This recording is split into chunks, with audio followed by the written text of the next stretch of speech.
The bamboo treehouse stood quietly at the edge of the village, watching everything, just like the cat that rested on its floor.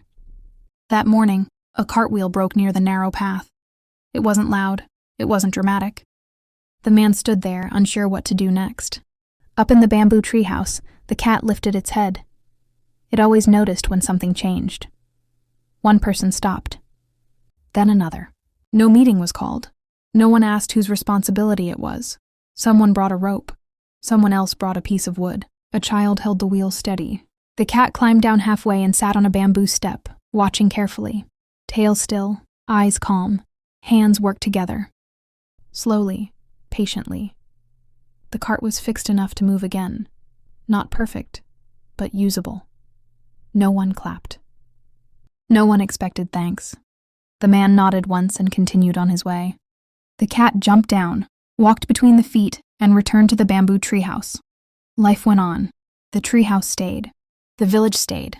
And the lesson stayed too, even if no one spoke it out loud. The bamboo treehouse was quiet that afternoon. The cat lay stretched on the bamboo floor, watching the village move slowly below. Near one house, an old woman sat alone. Her hands shook as she tried to tie a bundle of firewood. The knots would not hold. She did not call for help. Up in the treehouse, the cat lifted its head. A young boy passed by, then slowed. He looked once, then stopped. He sat beside the woman and took the rope from her hands. No coins were offered, no payment expected. Just time.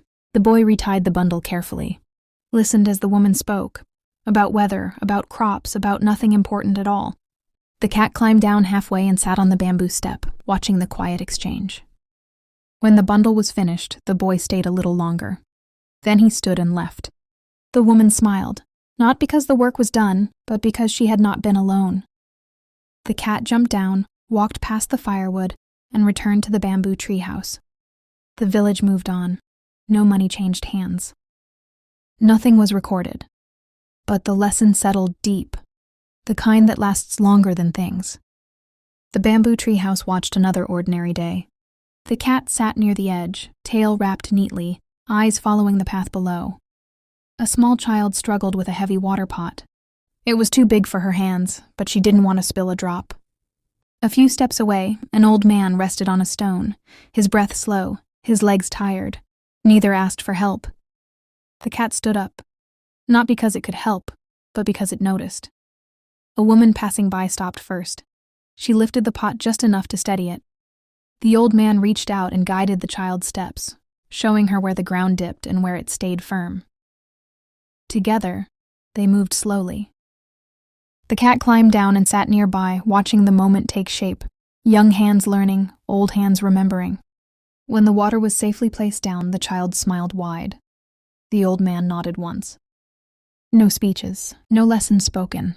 The cat walked between them, brushed past the child's ankle, then returned to the bamboo treehouse. The village continued, and the lesson settled quietly. Help works best when generations walk together.